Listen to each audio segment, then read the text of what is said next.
Hello, everyone. Welcome to the show today. On the show today, we have Deepak from Sunrise AI, and Deepak is doing some amazing stuff on AI in his company. So, Deepak, please go ahead and introduce yourself and your company.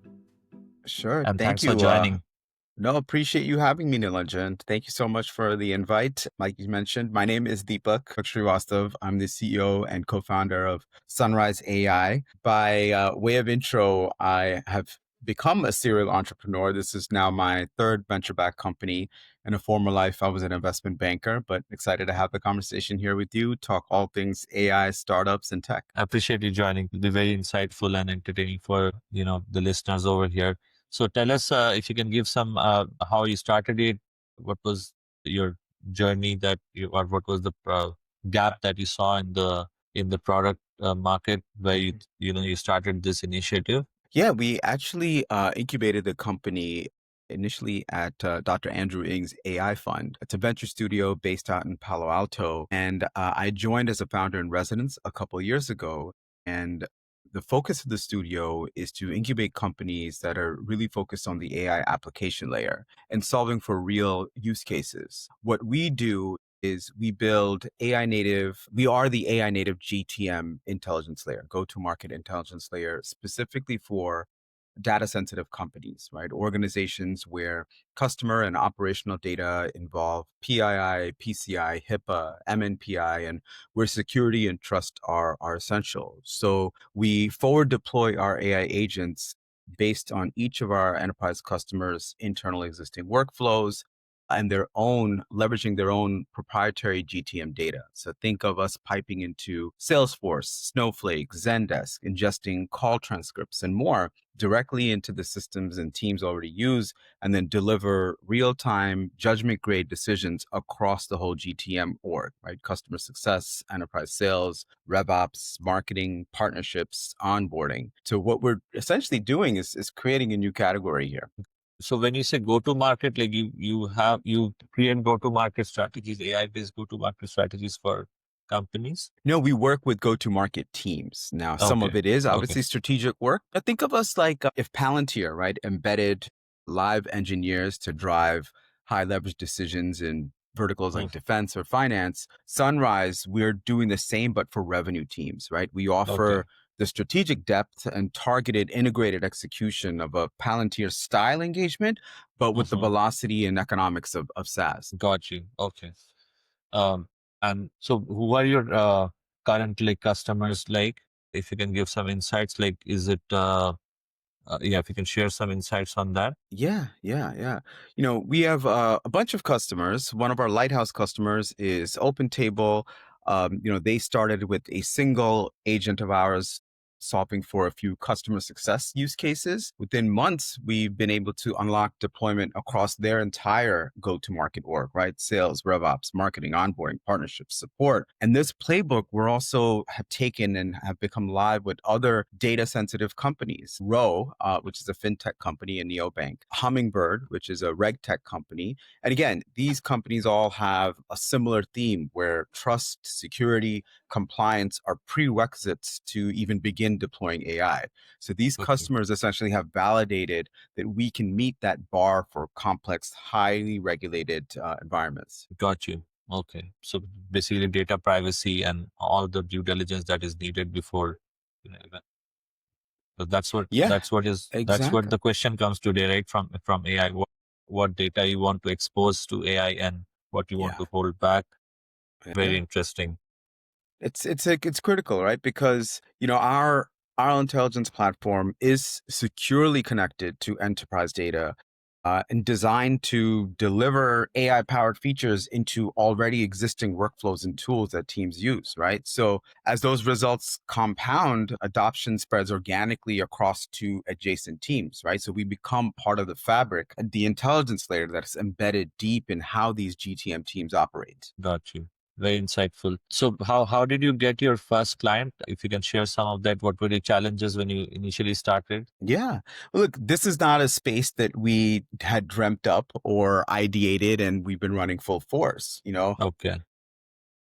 I've made the mistake in previous companies that I've founded where I think I did things backwards, which is have an idea, build a product, and go sell it. That formula I found to be very, very difficult because usually what you think of, or at least the first couple of iterations, isn't what actually can be commercially viable and monetizable. And this approach, this time, our approach was very different. What does that mean? That means that I let customers lead me to what I should be building. I let customers inform what our product roadmap should be. And instead of me pushing out an idea or a product, I was more in the mode of pulling and understanding what is it that our enterprise customers have in terms of problems, what are their pain points. So more tangibly, when we were initially looking at incubating the company, we started off in an extremely different space. We had initially theorized that there were better ways to look and evaluate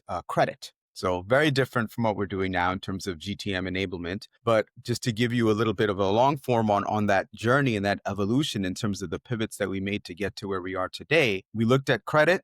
We started looking at tenant credit risk on behalf of landlords, and we found that our ML-based models were superior to your regular services like FICO in terms of ascertaining credit. And we were approving applications that from folks or individuals that had below 600 or 550 credit scores, but were still proving out to be great tenants, paying in time and in full their lease payments. That was a great learning for us in terms of the product working.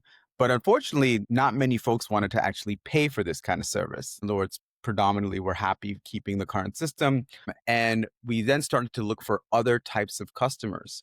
We looked at larger enterprise customers versus landlords that operate more like SMBs. And larger enterprise customers are folks that own 10,000, 20,000 units, usually PE-backed companies, large real estate investment companies. And this is a product that would have served them fairly well, even if we can help them predict and get their lease income up by 50 bips, 100 bips. That's something that actually translates in a material fashion to their cash flow. The challenge there, though, was that the sales cycles were extremely long, 18 to 24 months. Wow. And on top of that, it was a Herculean effort to embed ourselves into their very archaic systems. These property management systems that these companies use are fairly old school. I mean, they look like MS-DOS from 1990. It's like crazy. Okay.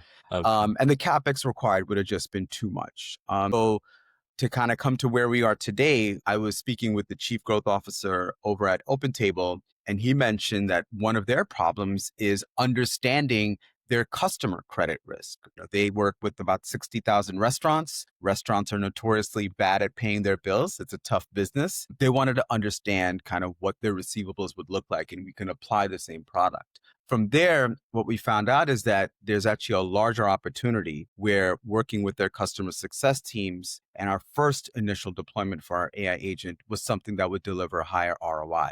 And from there, we started looking at other GTM teams and then started expanding into different companies and to different adjacent teams within the revenue organization. And that's how we sort of came to what we do today. But all in all, North Star was always follow the customer in terms of what they want, what they're seeking. And the ultimate validation is someone whipping out their wallet and willing to pay for your service or product. That adds immense clarity. Thank you for sharing the story. It makes sense. So it's a more custom design, a customized based agent, right? Like depending on the customer requirements and the gaps that they have. It's not a straightforward product, but more of solution oriented product, right? Is Look, think that I think that's accurate, right? And I Yeah. think, you know, this product could not have been, I think, live 5 years ago for sure, maybe not even 2 or 3 years ago, right? The pace of development has become so swift that our time to value and implementation is days, Yeah. weeks, not quarters or months, Right. right? And what AI I think unlocks is exactly this, which is I don't believe the future of B2B enterprise deployment of technology and software is the way it's been done in 2010, 2015, or even 2020. What I mean by that is typically tech companies, large scalable tech companies will produce a product and then they sell it en masse. And what teams are then forced to do is accept the limitations and wrap their process around the tool that's being used. Whereas Exactly. now I believe the model is flipped. Now you have an opportunity to optimize on your own process. What makes the most sense for your team? What makes the most sense for your end user and customer? But then bring in the tools that wrap around your process that amplify and streamline that process. Right. Yeah.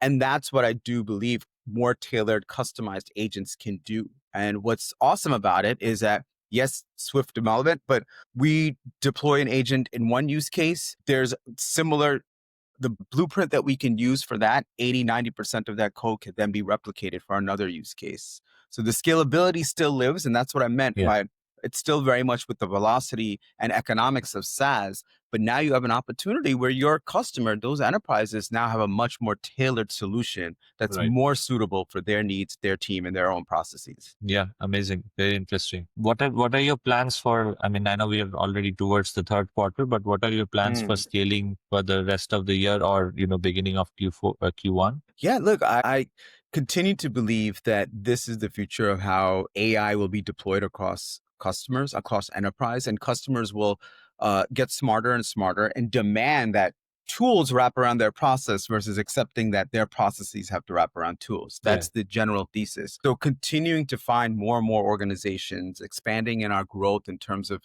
not just one lighthouse customer, but let me go find not 10 open tables, 50, but 100, 1,000. I mean, how Yeah. many companies are out there that are in this range of, call it 500 million to $5 billion of revenue? There's a lot, and there's a lot of work to be done, but I do believe it's fairly exciting time to be kind of at the precipice of this evolution in terms of how software is being deployed and solving real problems in a very Mm. tailored way. Yeah, absolutely. So what outreach like do you guys use like to what has worked for you or Great what has been question. challenged? You know, I am maybe I'm a little bit old school. I'm very reticent to just do 1,000 email blasts and leverage, clay automation, because at the end of the day, especially if it's higher end, large cap enterprise customers, there's definitively a white glove type of component to it, right? So Mhm. an email blast is just not going to get looked at. So a lot of Right. our business has really been through word of mouth. You have one Okay. customer happy, that customer knows others at other organizations. And that's actually been the best way for us to expand and continue on our growth trajectory, is just doing a Okay. great job with our current customers and have them speak for themselves. Yeah, reference is definitely, I mean, if you can have reference, there's nothing like it, right? I mean, you have case Hmm. studies and then word of mouth and that reciprocates and that's how you increase this. Very good. Yeah, So that's that's exactly how it. it has been organically working for you. Hmm. Hmm. And look, Nice. it's I'm lucky that my co-founder and I, between us, we have over 50 years of experience. So Yeah, a lot has been through warm introductions, first and second degrees in our network. right. Yeah, perfect. Technology wise, are you still there? Yep, I'm here. So technology wise, did you face any challenges that you faced that you would like to share, which was interesting with the audience?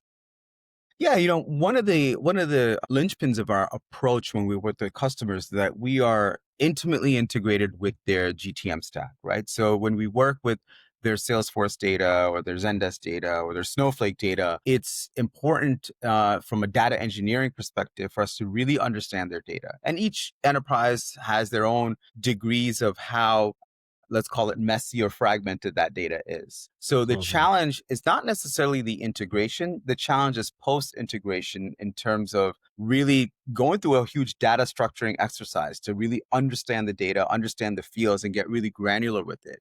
So we've Hmm. taken the time to actually help clean up that data for us to understand. And what's amplified that and help us overcome the challenge of understanding data post ingestion is actually building our own internal AI agents to help sift through that data.